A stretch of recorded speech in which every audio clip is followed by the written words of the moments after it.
so glad to have you here. Thank you so much. Yeah, welcome to Build. We're so excited to have you here. We're very excited about this new music. Better Than I Used to Be is one of the first singles that you released off the album. It's not out yet, but it's coming out later this year. Yes. And Better Than I Used to Be, the video is pretty cool. It kind of tells like 3 stories, right?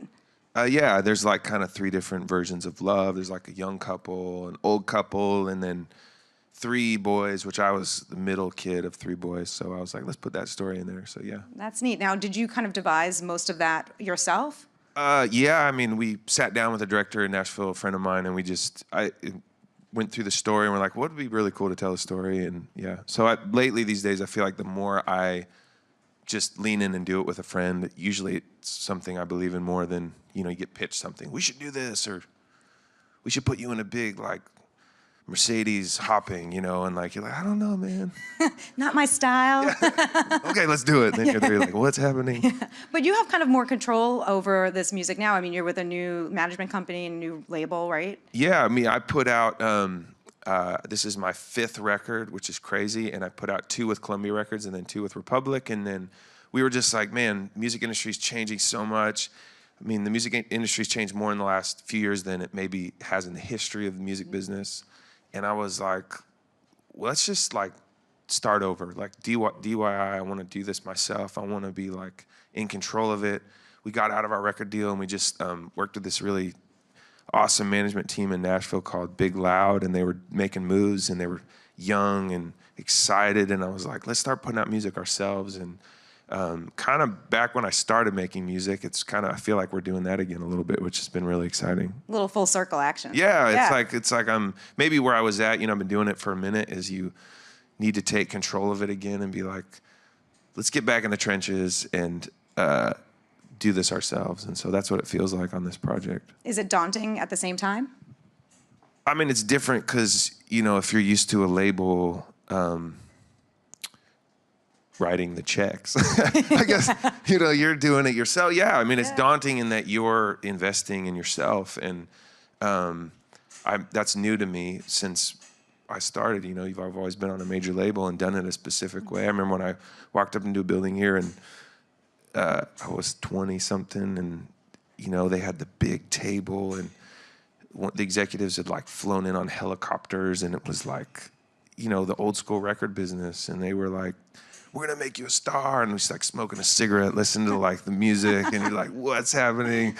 And so, yeah, to do this kind of, you know, that's not what's happening anymore. It's like kids with laptops are like breaking the system, and it's so rad. It's like I'm so inspired by it. So I just like, I want to be doing that. Yeah. Yeah, and you're already established, so you've already got like a foot in the game, and this kind of takes it to the next level.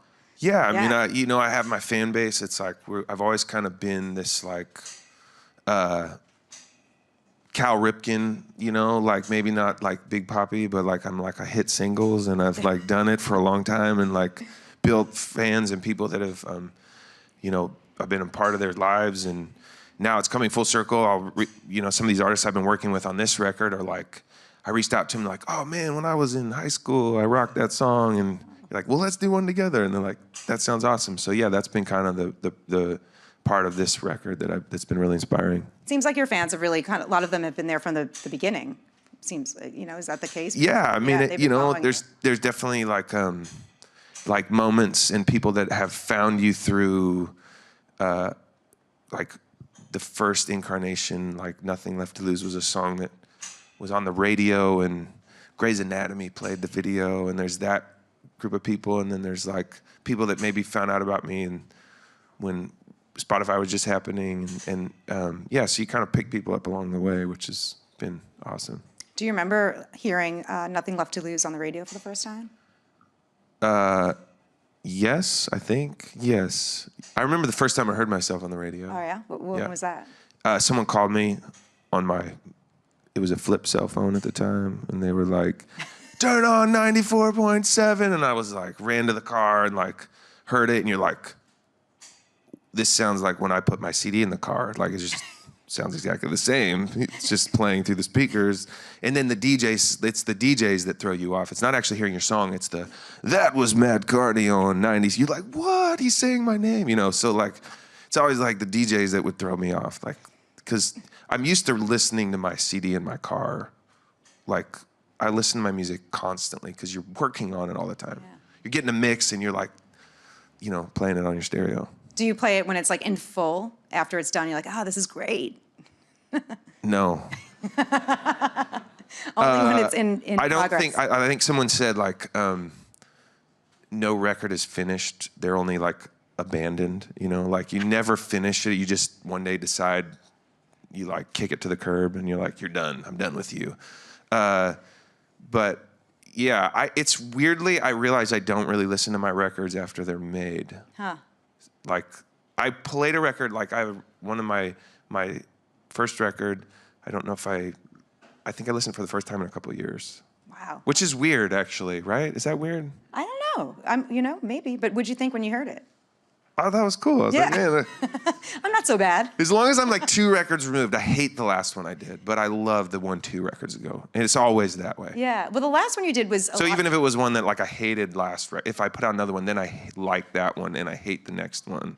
So I don't know. It's predictable now, at least. I realize like I'm on my own cycle. You have your own cycle. The last record was a lot about Oregon, where you're from, right? Yeah. So what would you say the thesis or the theme to this album, the one that's coming out this year? This record was really like an exploration of songwriting with like partnerships. So I worked with this like young DJ dude named Falou on some tracks, and I worked with this DJ. That last one, I worked with this guy named Afshin.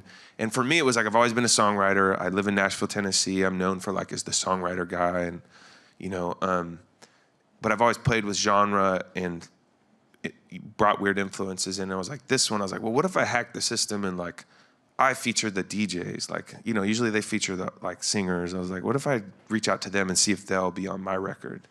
And I found some really cool, talented kids that I thought were doing some just really inspiring stuff, and started making my record that way.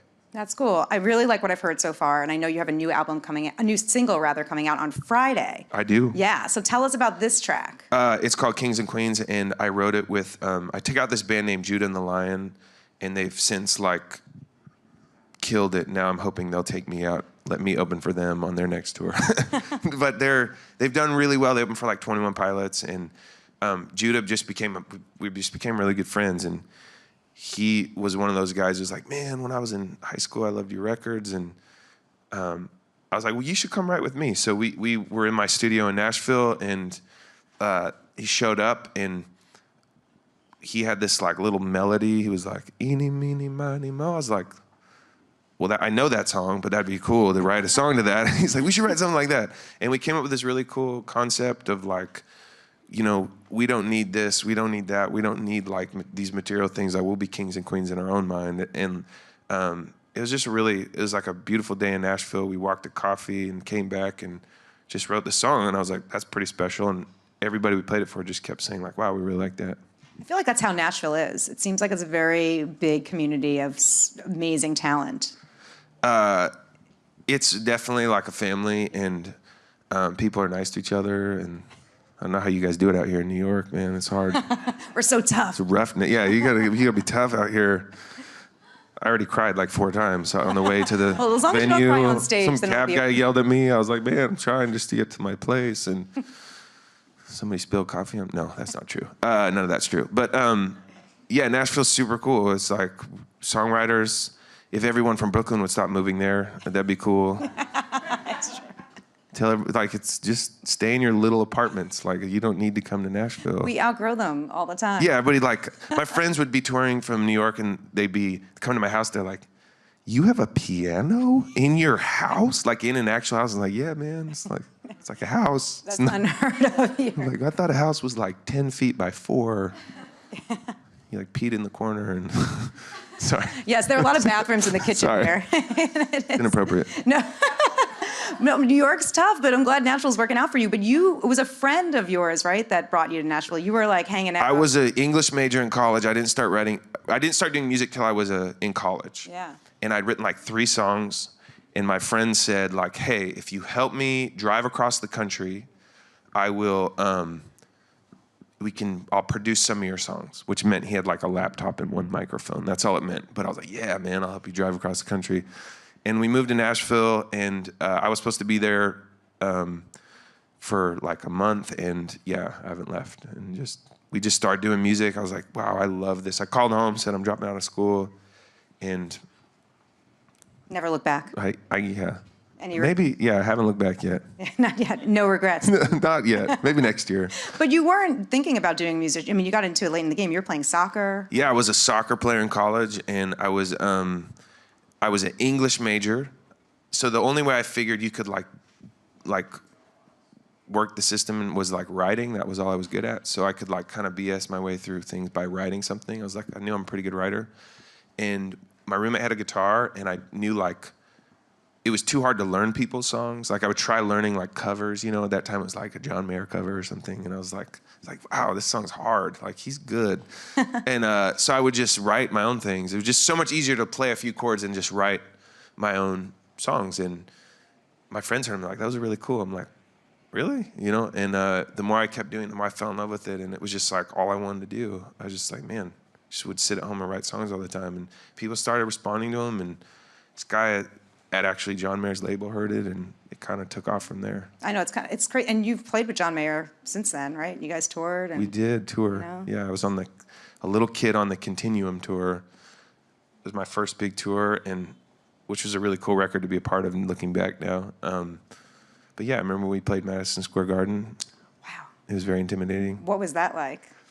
Well, first of all, you're in New York, so you know it's rough and tough. Yeah, man. So I'd cried 4 times that day.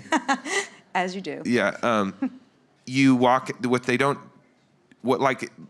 it's already intimidating enough, but when you play Madison Square Garden, you walk backstage, and there's literally like these posters that are 20 feet tall.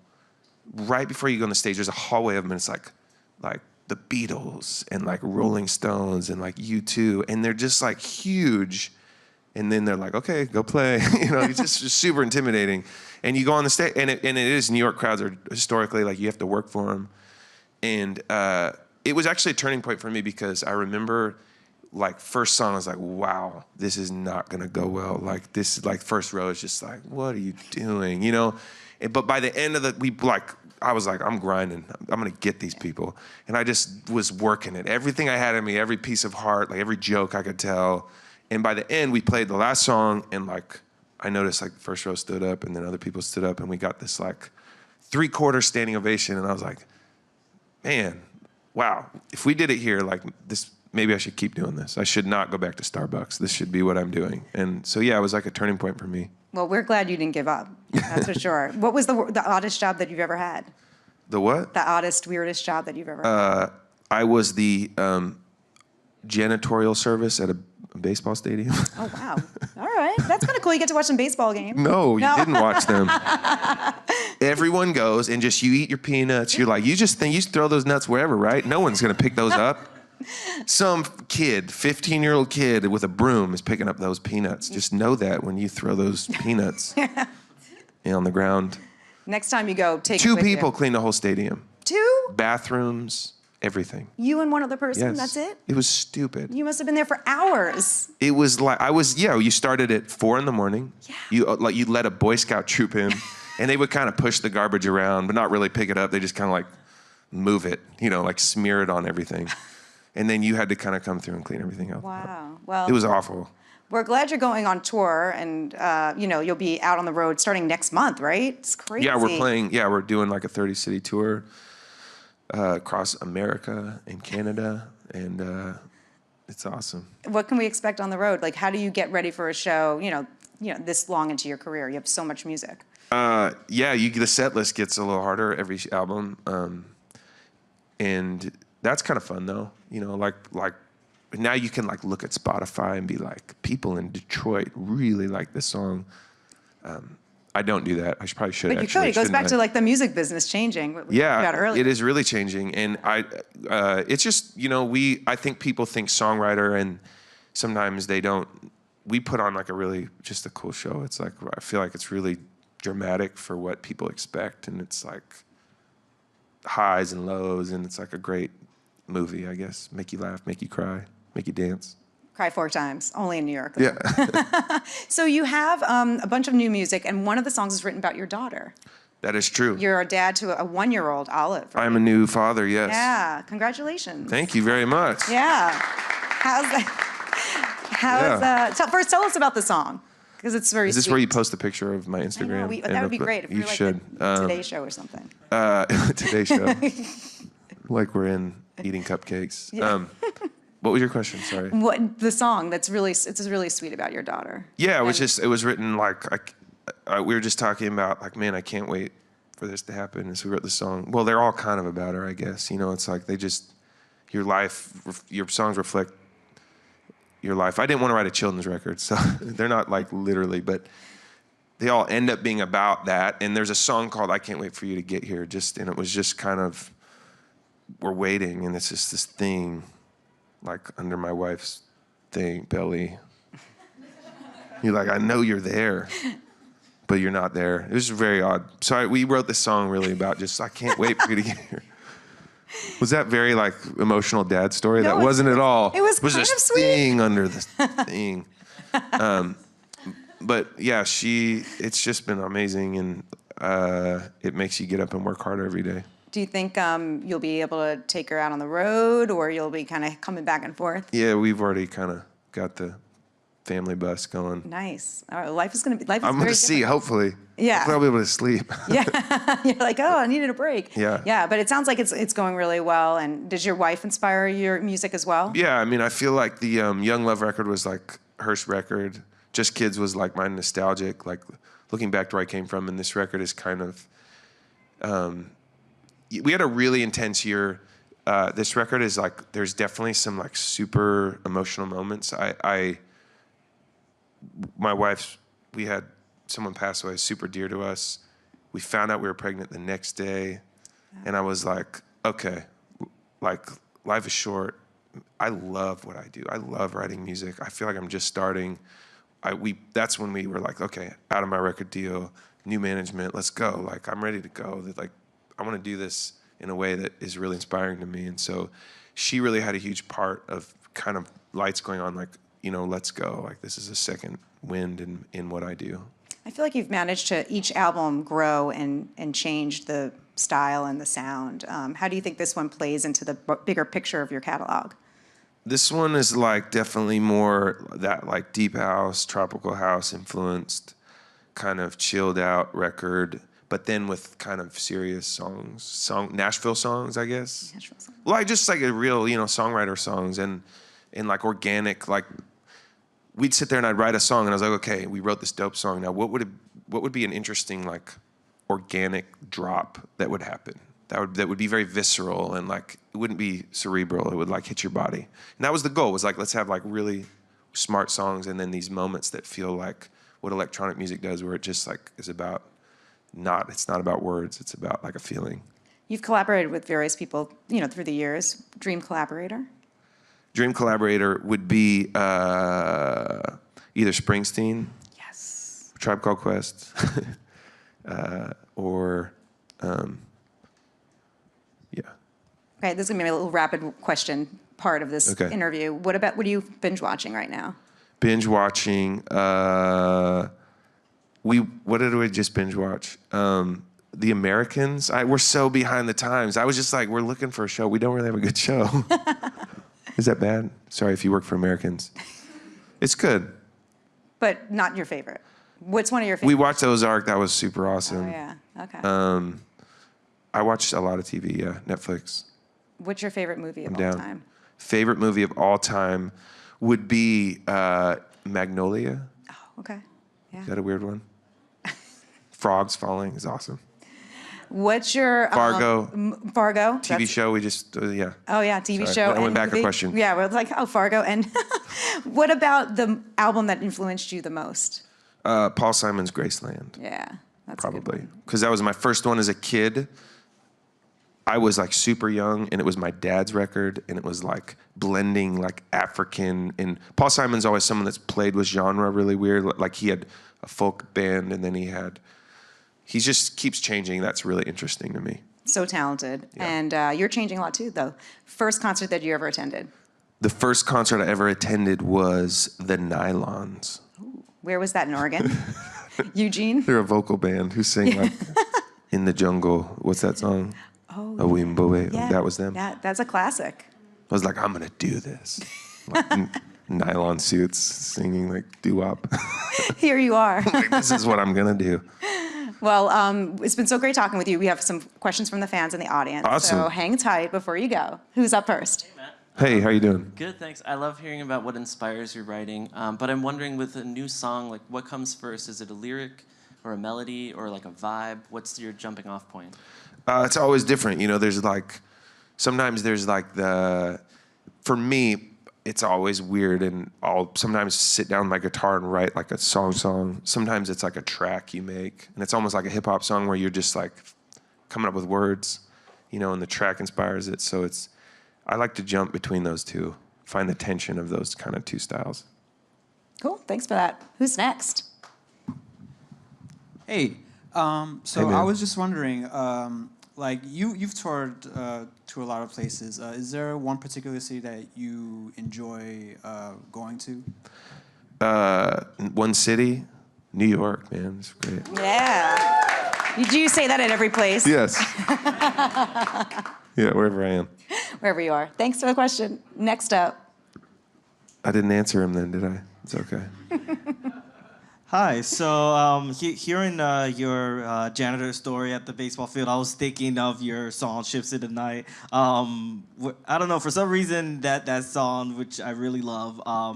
Speaks to you of like cleaning halls. Yeah. Scrubbing toilets. Yeah.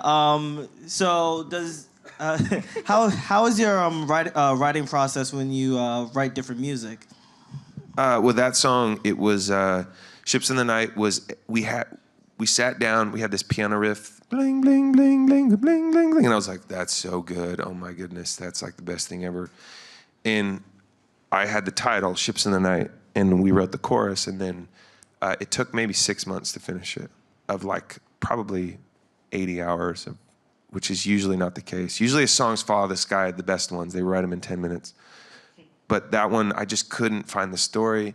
And my wife, we were dating at the time, we had gotten this argument on the way to the airport, and I was just like thinking about two people trying to connect, and I was like, there it is, Ships in the Night, that's the song. And I wrote it about us, and it was kind of another turning point in my career that when that song came out.